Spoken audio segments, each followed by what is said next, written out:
Mike Hood, Moats, don't misinterpret. I like Okay. where we are with Kenny. What happened with Mason? Question mark. He had the same line that Ben had last 3 years and hate Mason. Um, Mason. No, put it like this, man.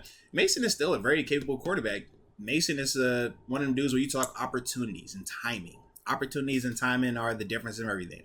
If he's drafted and this is his first year here and he doesn't have any negative plays on his tape or in our memory, I think it's a different perception when you're watching him. I think it's a different reception also when he does things well. Whereas we saw him deliver one of the best throws of the preseason, right? The throw in the back of the end zone to George Pickens.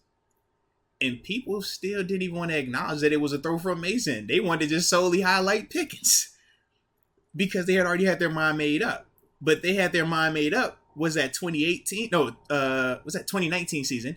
When we had the whole Duck and Mason situation, and we saw how that played out, and obviously Mason, had the rough Thursday night game, then the Myles Garrett situation, then Duck did what he was able to do. So it was like that whole perfect dynamic.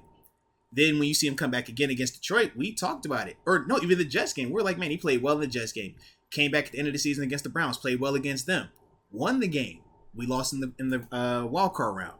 People still didn't acknowledge that. Then you had the Lions game a year ago. The monsoon. He finds out night before that he's going to get the start. He plays well enough to win. But what do people focus on? The missed throw that he had to Ray McCloud. Not the back-to-back drives that he had in the fourth and in overtime that would have put us in position to win, that were fumbled away by other players than him.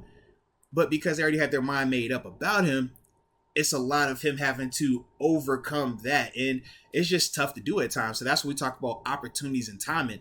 For him, I do think the fresh scenery wherever he goes will be a lot better for him. But it's also going to be what opportunities he walking into. Is he going into a scenario where it's an open competition at quarterback, or do they have a young guy that they love?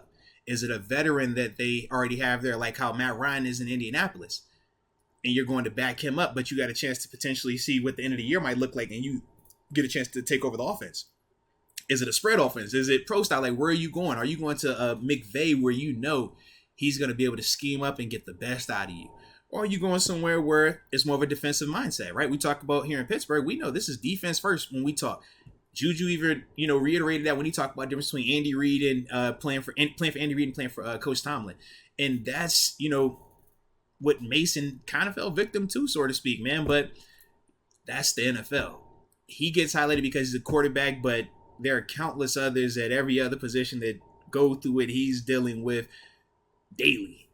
It's just because they don't play quarterback is not highlighted that much, man. But that's the situation when I think of like Mason. Yeah. He'll definitely get an opportunity somewhere. Yeah. It'll Mm-hmm. probably be as a backup, though. Just Yeah. figuring that we're going to Mm-hmm. have a new quarterback class coming out in the draft, and Mm-hmm. we got a bunch of young dudes around the league right now. It's probably going to be a Mm-hmm. backup. I don't know if Yeah. there's going to be some type of pseudo competition, but yeah, Mm-hmm. I wish him the best of luck. It's definitely going to be But with another team. There's no way yeah, he's coming back. but if you're Mason, I can see you saying, okay, Seattle, I'm interested in you guys.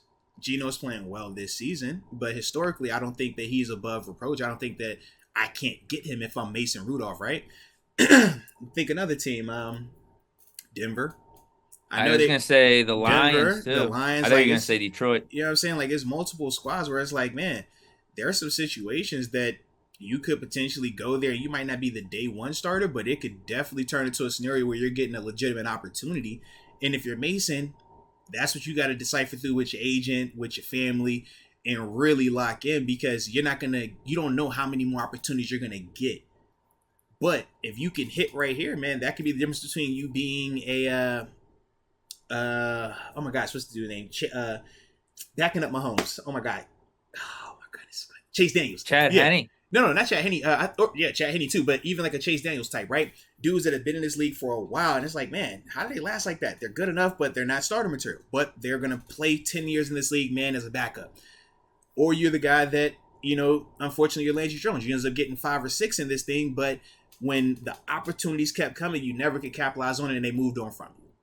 Like it can happen either way, but that's why for Mason, this next stop is going to be critical for him, man. Yeah, and I'm not trying to come off like I'm ripping on him or anything, but I Mm. actually do think he would be a perfect backup quarterback for a team for the next 5, 6, 7 years. Mm-hmm.